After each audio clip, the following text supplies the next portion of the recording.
Hey y'all, welcome back to 8-Minute Methodism.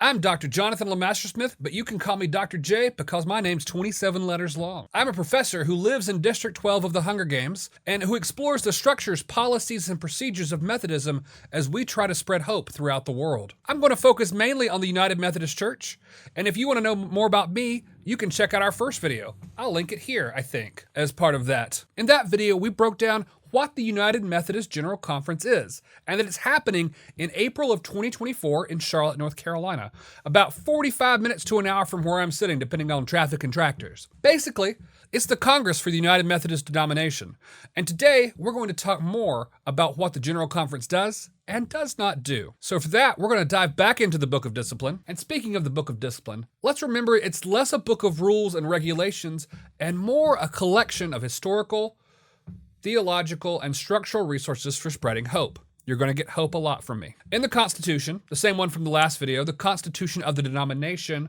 not of any particular country, it explains what the General Conference is. And then we get a breakdown of all that it does. Paragraph 16 reads, and remember, the Constitution and the whole Book of Discipline is broken down mostly into paragraphs. Paragraph 16 of the Book of Discipline reads, the General Conference shall have full legislative power over all matters distinctively connectional, and in the exercise of this power shall have authority as follows. Then it's going to list out 16 responsibilities reserved for the General Conference. And I'm going to do my best to explain those in the time we have left. So let's go. Responsibility number 1, to define and fix the conditions, privileges, and duties of church members, which shall in every case be without reference to race, gender, or status. Our denomination and its predecessors have over time changed the definition and expectations of church members in different ways throughout history.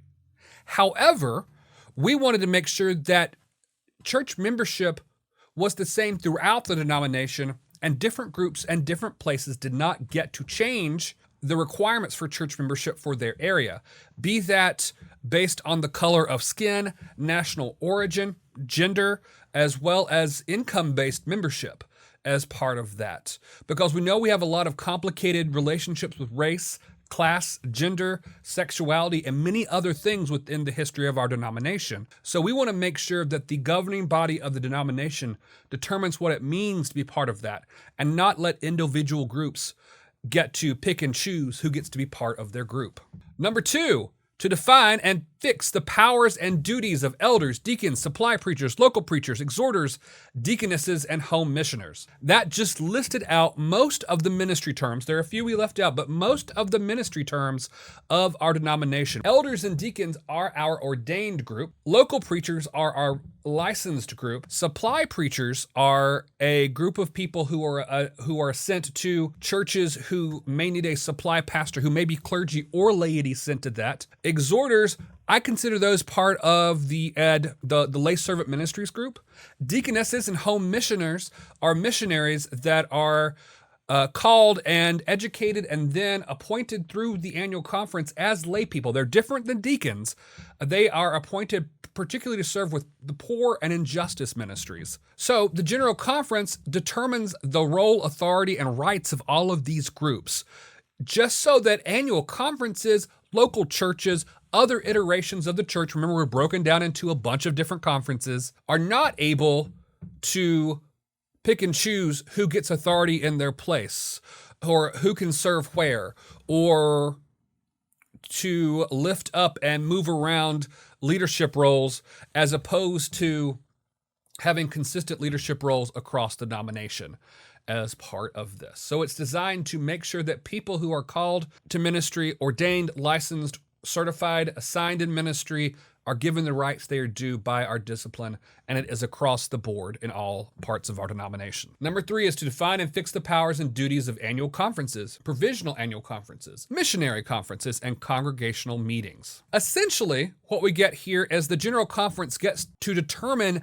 the duties of all of the rest of the conference structures And they get to then interpret them for their context as long as they maintain with the parameters set forth by the discipline. We divide up powers on different levels, so annual conferences decide who is ordained, licensed, appointed, those sort of things as part of that, not the general church or the local church level. It sets the rules in place so that we can have consistency across the denomination and be more unified in our connectionalism. Number 4, to provide for the organization, promotion, and administration of the work of the church outside the United States of America. One reality is the General Conference and the United Methodist Church often tends to act like it's the United States with little satellites or missions out everywhere, as opposed to the reality that we have millions of Methodists around the world. And in fact, in many ways, the United Methodist Church in the U.S. is shrinking while it's growing elsewhere.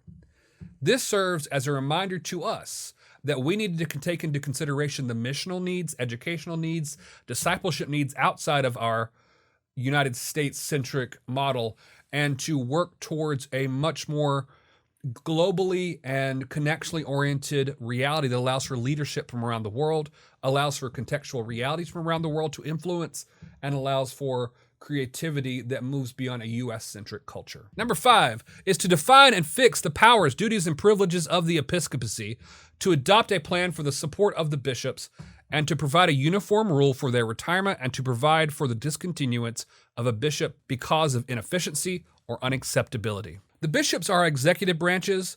In many ways, they serve like CEOs of annual conferences, presidents of annual conferences. They are elected and appointed, and there are different cycles depending on what part of the denomination you're in for which they are elected and connected in that. We'll maybe get to that later, another video even about the bishops. We want to have consistency around what their role is, what powers and duties they have, so that we aren't taking away powers of bishops or adding undue powers to them in different parts of the denomination. We want to also create a plan for supporting the bishops. This includes financially as well as through their mission and vision for their annual conferences, jurisdiction, central conferences, and the denomination. Also providing a uniform rule for retirement.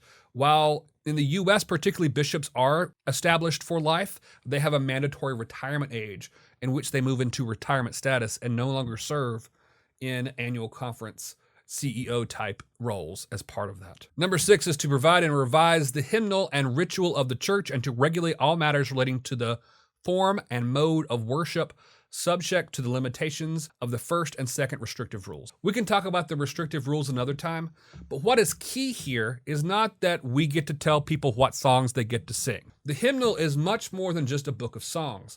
It is a book of carefully selected songs that look to our history and theological realities as Methodists, and hopefully, and in growing ways, the contextuality and diversity of the United Methodist Church. We also include in our hymnals and our book of worship the rituals of baptism, Holy Communion, weddings and funerals, and many other services of the church that are rooted in our theology and practice. What this is to say is that we provide the official stance on different things, including baptism, communion, as well as the official collection of songs that we feel most speaks to our historical, theological, and connectional convictions. Now, that's not to say that churches can't add in other songs, can't modify things in certain ways, but this is the beginning of the conversation, the space in which we work to make sure that people's voices are heard, our history is heard, and that we have a consistency of what it means to baptize, what it means to take Holy Communion,